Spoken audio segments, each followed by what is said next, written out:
pessoal, esse aqui é mais um vídeo extra no nosso canal de leitura da Bíblia em um ano. Esse é um material especial de apresentação dos profetas de depois do exílio. A gente não está fazendo a leitura cronológica, mas eu acho muito importante você ter algumas informações para você entender melhor a ideia das mensagens dos profetas dentro do seu contexto histórico. Bom, a gente está nos 3 últimos profetas, e os profetas do exílio, ou de depois do exílio, são justamente esses 3 aí, Ageu, Zacarias e Malaquias. Eles vão completar o Velho Testamento.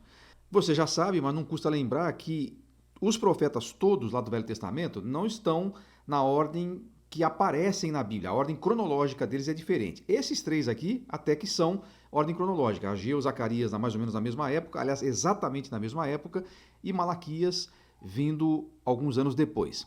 Mas, para você ter uma ideia geral da época que eles estão profetizando, eu quero fazer um apanhado dos livros do pós-exílio, Esdras, Neemias, Ester, e aí esses 3 profetas, Ageu, Zacarias, Malaquias, para ver onde é que eles se encaixam. Então vamos lá dar uma olhadinha nisso?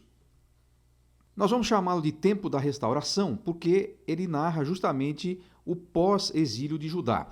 O Judá foi para a Babilônia, foi deportada, a cidade foi destruída, os muros foram derrubados e agora, 70 anos depois, tem uma ordem. Nós vamos começar então justamente daí. A ordem para reconstruir Jerusalém. Isso nós encontramos lá em Esdras.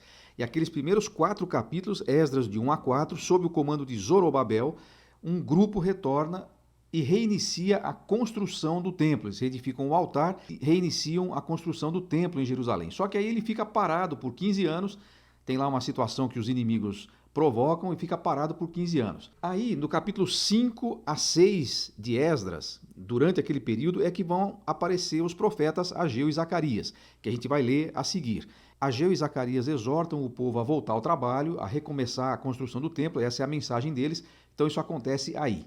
A história de Ester, que também acontece na Pérsia, acontece entre os capítulos 6 e 7 de Esdras. Aí, no capítulo 7 a 10, nós vamos encontrar o segundo retorno, o retorno de Esdras, que é mais ou menos 60 anos depois que o templo é reiniciado.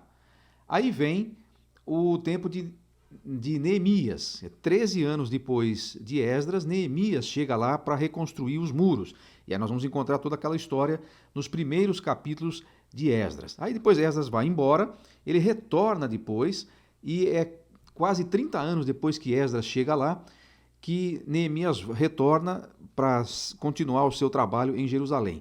E provavelmente, então, é nesse final, já na segunda etapa, na segunda época de Neemias em Jerusalém, que Malaquias profetiza. Portanto, Malaquias profetiza praticamente um século depois do que acontece ali em Esdras 1 a 4.